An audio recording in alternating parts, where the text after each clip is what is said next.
Hello everyone, this video is for class 11th AI students and we are going to discuss topic bar graphs from 5th unit, that is data literacy. In last video we have discussed representation of data. We can easily generate information from the charts. Like line chart means graphical technique is easier to analyze the data and derive some information from it. So here we have discussed line chart.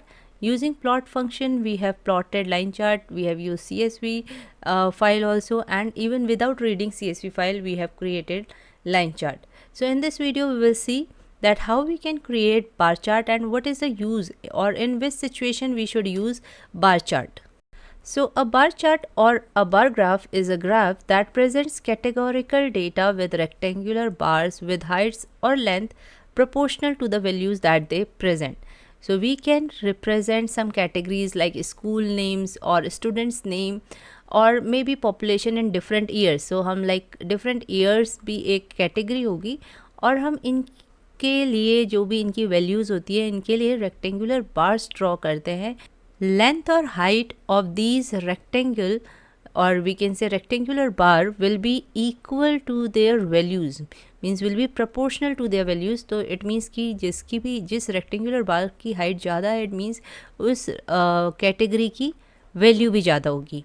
It is a good way to show relative sizes, that is to show comparison between different categories. For example यहाँ पे ये data given है जिसमें different schools दिए हैं और इन schools के कितने स्टूडेंट्स ने सेमिनार ऑन डीप लर्निंग में पार्टिसिपेट किया है, that is given here.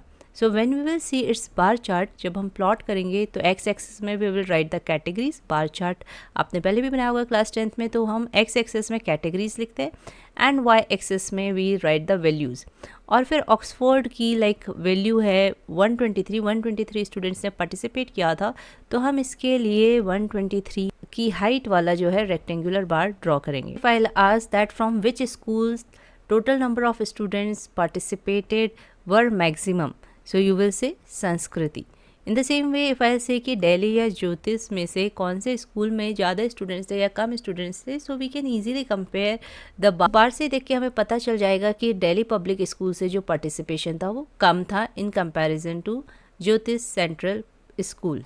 The relative sizes of bars allow for easy comparison between different categories. So this we have already discussed and you already know कि कैसे bar chart बनाते हैं. Now we will discuss कि Python program के through अगर हमें bar chart बनाना है then how we make it.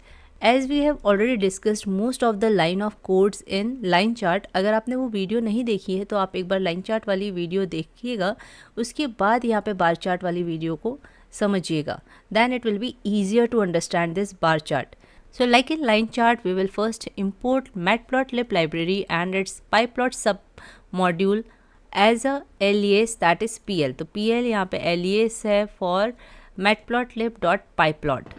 So matplotlib.pyplot, matplotlib जो है वो library है और pyplot इसका sub module है.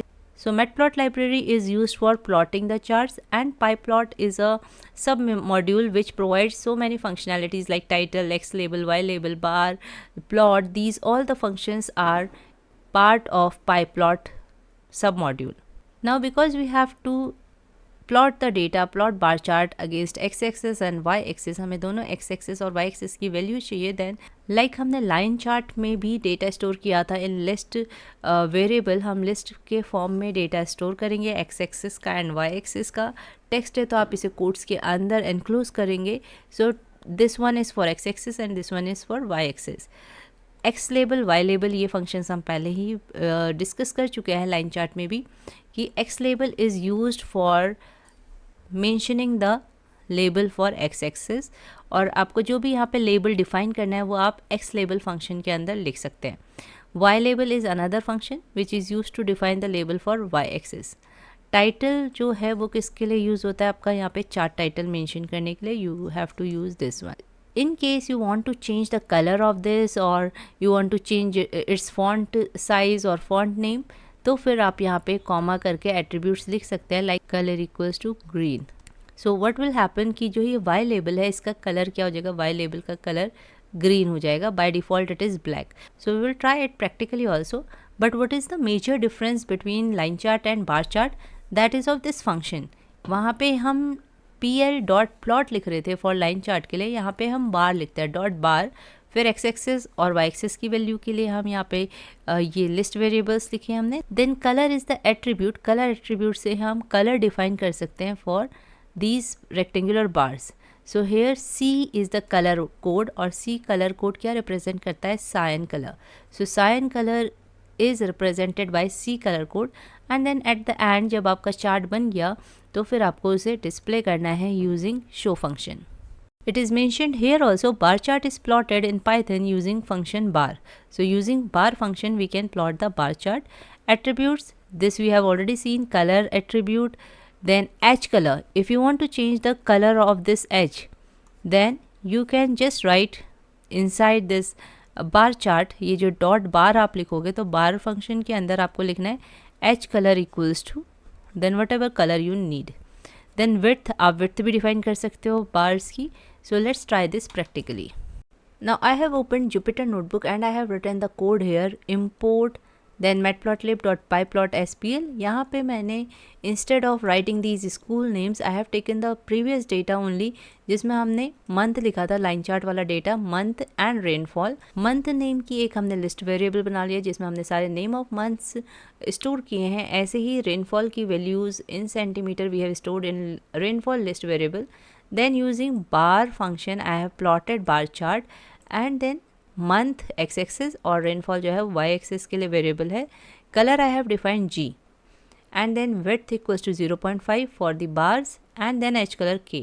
title y label, x label, ये सारी चीज़ें तो हम पहले भी यूज़ कर चुके हैं। Now let's run this code.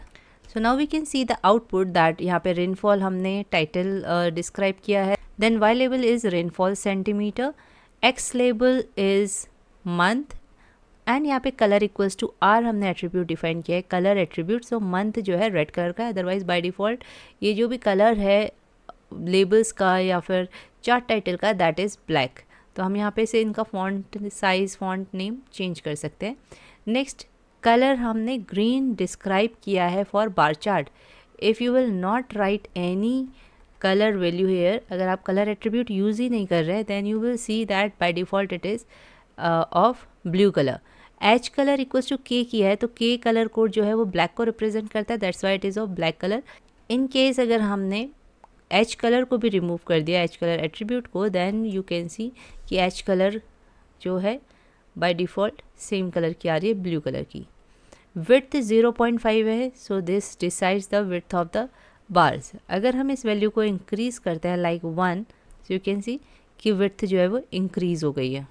Now like when we were plotting line chart, तो हमने वहाँ पे थर्ड आर्ग्यूमेंट कलर कोड किया था। तो लेट्स ट्राई कि यहाँ पे क्या थर्ड आर्ग्यूमेंट हम मेंशन कर सकते हैं कलर कोड को। वहाँ पे बाय डिफ़ॉल्ट थर्ड आर्ग्यूमेंट जो था वो कलर कोड होता था। सो आप डायरेक्टली कलर एट्रीब्यूट, बिना कलर एट्रीब्यूट यूज़ करे भी आप डायरेक्टली कलर कोड दे सकते थे। So you can see here you are getting error that bar got multiple values for argument width.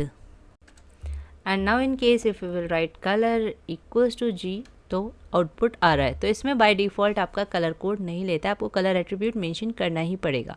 Now after this there is one more program, that is write a program to draw a bar chart to visualize the comparative rainfall data for 12 months in Tamil Nadu using CSV file rainfall.csv. So line chart के लिए आपको याद होगा हमने पहले ही rainfall.csv file बनाई है जिसमें हमने 2 कॉलम बनाए थे, एक मंथ्स कॉलम और एक rainfall column. You can check it here, already it is created. It was stored in D drive, so let's check it in D drive. This is the file, double click and opened. So 2 columns are there, months and rainfall. This is given in book. So this is the table for rainfall.csv given here, और हमने यहीं से ही months का data लिया है और rainfall की थोड़ी बहुत random values ली है. So this is the table for rainfall.csv. So in last video we have drawn line chart using rainfall.csv. Here we are going to draw bar chart. So here import pandas as pd. pandas एक library है, ये हम last videos में भी पढ़ चुके हैं, line chart में भी हमने CSV फाइल रीड की थी. So pandas is a library जिसका हम यहाँ पे रीड CSV मेथड यूज़ कर रहे हैं. सो रीड CSV मेथड से क्या होता है, CSV फाइल को से डेटा इंपोर्ट करना इजी हो जाता है और ये डेटा जो है as a data frame create हो जाएगा. सो रीड CSV क्या करता है, फाइल से डेटा रीड करता है और उसे as a data frame create कर देता है.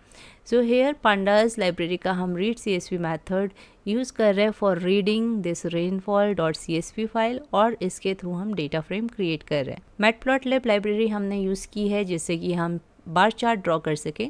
DF मंथ से क्या होगा कि इस मंथ्स कॉलम की जो भी वैल्यू है, जैसे हमने यहाँ पे मंथ्स कॉलम बनाया है तो मंथ्स कॉलम की जो भी वैल्यूज़ होंगी वो x वेरिएबल में स्टोर हो जाएंगी। ऐसी y वेरिएबल में जो भी रेनफॉल सेंटीमीटर कॉलम की वैल्यू है वो स्टोर हो जाएगी।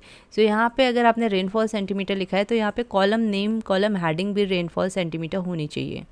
plt.figure फिगर मैथड से हम क्या कर सकते हैं, जो भी प्लॉट एरिया है उसका साइज डिफाइन कर सकते हैं। नेक्स्ट कलर कोड नॉर्मली हम क्या करते हैं, कलर इक्वल्स टू C। अगर हम C को कोट्स में एनक्लोज करेंगे तो ये सायन कलर के सारे जो भी बार्स हैं वो सायन कलर के हो जाएंगे।